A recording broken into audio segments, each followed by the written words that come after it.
ಬಿಜೆಪಿಯಲ್ಲಿ ನಾನೊಂದು ತೀರಾ ನೀನೊಂದು ತೀರಾ ಅಂತ ಹೇಳ್ತಾ ಇದ್ರು. ಆದ್ರೆ ಈಗ ನಾಯಕರು ಒಂದಾಗ್ತಾರಾ ಅನ್ನೋ ಪ್ರಶ್ನೆ ಮೂಡ್ತಾ ಇದೆ. ಒಂದೇ ಪಕ್ಷದ ಮಾಜಿ ಶಾಸಕ ವೀರಣ್ಣ ಚರಂತಿಮಠ ಹಾಗೂ PH ಪೂಜಾರ ಪರಸ್ಪರ ವೈಮನಸ್ಸು ಇತ್ತು. ಹಾಗಾಗಿ ಒಂದೇ ವೇದಿಕೆಯಲ್ಲಿ ಕಾಣಿಸಿಕೊಂಡಿಲ್ಲ. ಒಬ್ಬರು ಕಂಡ್ರೆ ಇಬ್ಬರು ಪ್ರತ್ಯೇಕ ಭೇಟಿ ಮಾತುಕತೆ ಮಾಡ್ತಾ ಇದ್ರು. ಉಪಚುನಾವಣೆಗೆ ಶಾಸಕ ವೀರಣ್ಣ ಟಿಕೆಟ್ ಬಹುತೇಕ ಇದೀಗ ಖಚಿತ ಆಗಿದೆ. ಹೈಕಮಾಂಡ್ಗೆ ನನಗೆ ಟಿಕೆಟ್ ನೀಡಿ, ಇಲ್ಲವೇ ನಮ್ಮ ಬೆಂಬಲಿಗರಿಗೆ ನೀಡಿ ಅಂತ ಹೇಳಿ ಪೂಜಾರ ಈಗಾಗಲೇ ಸಂದೇಶವನ್ನ ಕೊಟ್ಟಿದ್ರು. ಇಬ್ಬರನ್ನು ಕೂಡ ಒಂದೇ ಗೂಡಿಸುವುದಕ್ಕೆ ಬಿಜೆಪಿ ಹೈಕಮಾಂಡ್ಗೆ ಇದೀಗ ತಲೆಬಿಸಿ ಆಗಿದೆ. ಈಗ ಉಪಚುನಾವಣೆ ಬಂದಲ್ಲಿ ಬಿಜೆಪಿ ಒಗ್ಗಟ್ಟಿನ ಮಂತ್ರವನ್ನ ಜಪಿಸುತ್ತಾರೆ ಅನ್ನೋ ಪ್ರಶ್ನೆ ಮೂಡ್ತಾ ಇದೆ. ಇದೇ ವಿಚಾರಕ್ಕೆ ಸಂಬಂಧಪಟ್ಟಂತೆ ಮತ್ತಷ್ಟು ಮಾಹಿತಿಯನ್ನ ಕೊಡ್ತಾರೆ ನಮ್ಮ ಪ್ರತಿನಿಧಿ ಮುರುಗೇಶ್. ನೋಡ್ತಾ ಇದ್ದೀವಿ ಈ ಒಂದು ಉಪಚುನಾವಣೆ ವಿಚಾರಕ್ಕೆ ಸಂಬಂಧಪಟ್ಟಂತೆ ನಿಜವಾಗ್ಲೂ ಕೂಡ ಈ ಬಾರಿ ಆದ್ರೂ ಈ ನಾಯಕರು ಒಂದಾಗ್ತಾರಾ ಅಥವಾ ಹೇಗಿರ್ಬೋದು ಅಂತ ಹೇಳಿ, ಅದರಲ್ಲೂ ಕೂಡ ತಮ್ಮದೇ ರೀತಿಯಾದಂತಹ ಒಂದು ತಯಾರಿಗಳನ್ನ ಮಾಡಿದ್ದಾರೆ ನಾಯಕರು.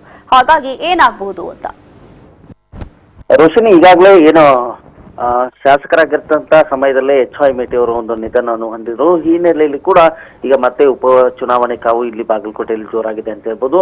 ಬಿಜೆಪಿ ಪಕ್ಷದಲ್ಲಿ ಕೂಡ ಏನು MLC ಹಾಲಿ MLC ಆಗಿರ್ತಕ್ಕಂಥ PH ಪೂಜಾರ್ ಅವರು ಇದ್ದಾರೆ, ಮತ್ತೆ ಮಾಜಿ MLA ಶಾಸಕ ವೀರಣ್ಣ ಚರಂತಿಮಠ ಅವರು ಇದ್ದಾರೆ.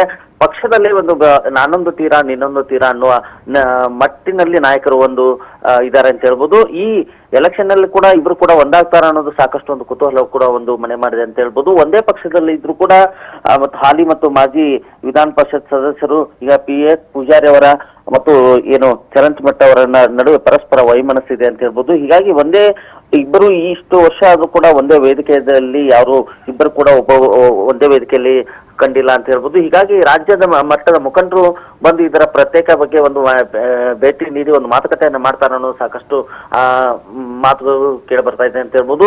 ಹೀಗಾಗಿ ಬಿಜೆಪಿಯಲ್ಲಿ ಬಹುತೇಕ ವೀರಣ್ಣ ಚರಂತಿಮಠ ಅವರಿಗೆ ಟಿಕೆಟ್ ಬಹುತೇಕ ಖಚಿತವಾಗುವಂತ ಸಾಧ್ಯತೆ ಇದೆ ಅಂತ ಹೇಳ್ಬೋದು. ಮತ್ತು ಹೈಕಮಾಂಡ್ಗೆ ಸಾಕಷ್ಟು ರೀತಿಯಾಗಿ ಒಂದು ರೀತಿಯಾಗಿ ಬೆಂಬಲಿಗರು ಒಂದು ಸಾಕಷ್ಟು PH ಪೂಜಾರಿ ಅವರಿಗೆ ಸಂದೇಶವನ್ನು ನೀಡಿದ್ದಾರೆ.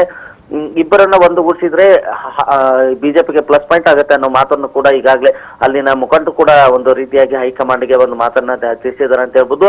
ಆದ್ರೆ ಇಬ್ಬರು ಕೂಡ ಒಗ್ಗಟ್ಟಾದ್ರೆ ಒಗ್ಗಟ್ಟಿನ ಮಂತ್ರವನ್ನ ಜಪಿಸ್ತಾರ ಅನ್ನೋದು ಸಾಕಷ್ಟು ಒಂದು ಕುತೂಹಲ ಕೂಡ ಮನೆ ಮಾಡಿದೆ ಅಂತ ಹೇಳ್ಬೋದು. ಹೀಗಾಗಿ ಮಾಜಿ ಶಾಸಕ ಚರಂತಿಮಠ ಅವರಿಗೆ ಟಿಕೆಟ್ ಸಿಕ್ಕರೆ ಅವರಿಗೆ ನನ್ನ ಹತ್ರ ಬರಬೇಕು ಎಂದು ಪೂಜಾರಿ ಅವರ ಒಂದು ವಾದ ಆಗಿದೆ ಅಂತ ಹೇಳ್ಬೋದು.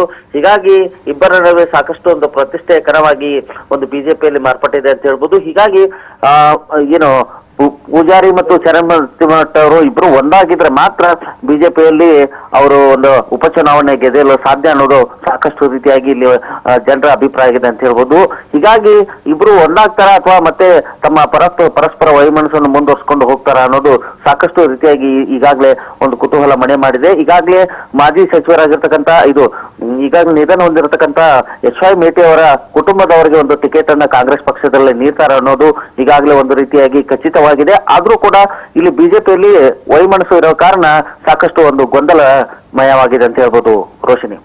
ಎಸ್ ಮುರುಗೇಶ್, ತಮ್ಮ ಪಕ್ಷದ ನಾಯಕರಲ್ಲೇ ಒಂದು ರೀತಿಯಾಗಿ ಮನಸ್ತಾಪಗಳು, ಅವರಲ್ಲೇ ಒಂದು ರೀತಿಯಾದಂತಹ ಗೊಂದಲಗಳು, ವೈಮನಸ್ಸು ಇದೆಲ್ಲವೂ ನೋಡ್ತಾ ಇದ್ರೆ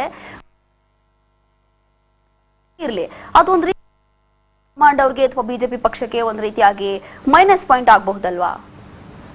ನಿಜಕ್ಕೂ ರೋಶಿನಿ, ಇದೊಂದು ಇಬ್ಬರ ನಡುವಿನ ವೈಮನಸ್ಸು ಇಲ್ಲಿನ ಒಂದು ಪಕ್ಷಕ್ಕೆ ಒಂದು ಸಾಕಷ್ಟು ರೀತಿಯಾಗಿ ಒಂದು ಕಪ್ಪು ಚುಕ್ಕೆ ಆಗುವಂತ ಸಾಧ್ಯತೆ ಇದೆ ಅಂತ ಹೇಳ್ಬೋದು. ಇಬ್ಬರ ವೈಮನಸ್ಸಿನಿಂದ ಸಾಕಷ್ಟು ಪಕ್ಷದಲ್ಲಿ ಒಂದು ಸೋಲನ್ನ ಪಡೆಯುವಂತ ಸಾಕಷ್ಟು ಸಾಧ್ಯತೆಗಳಿದೆ ಅಂತ ಹೇಳ್ಬೋದು. ಇಬ್ಬರು ಈಗಾಗಲೇ ಹಾಜಿ ಮತ್ತು ಮಾಲಿ ಇರೋದ್ರಿಂದ ಸಾಕಷ್ಟು ಒಂದು ಇಬ್ಬರು ಒಗ್ಗಟ್ಟಾಗಿ ಒಂದು ಒಗ್ಗಟ್ಟಿನ ಮಂತ್ರದಿಂದ ಮಾತ್ರ ಇವರು ಒಂದು ಗೆಲ್ಲಲು ಸಾಧ್ಯ. ಹೀಗಾಗಿ ಇವರಿಬ್ಬರು ಒಗ್ಗಟ್ಟಾದ್ರೆ ಮಾತ್ರ ಬಿಜೆಪಿ ಪಕ್ಷದಲ್ಲಿ ಪ್ಲಸ್ ಪಾಯಿಂಟ್ ಆಗುತ್ತೆ. ಇಲ್ಲಂದ್ರೆ ಕಾಂಗ್ರೆಸ್ಗೆ ಅತಿ ಹೆಚ್ಚಿನ ಅಂಕಗಳು ಬರುವಂತ ಸಾಧ್ಯತೆ ಕೂಡ ಇದೆ ಮುಂದಿನ ಚುನಾವಣೆಯಲ್ಲಿ ಅಂತ ಹೇಳ್ಬೋದು Roshan. Yes, thank you Murugesh ನಿಮ್ಮೆಲ್ಲ ಮಾಹಿತಿಗಾಗಿ.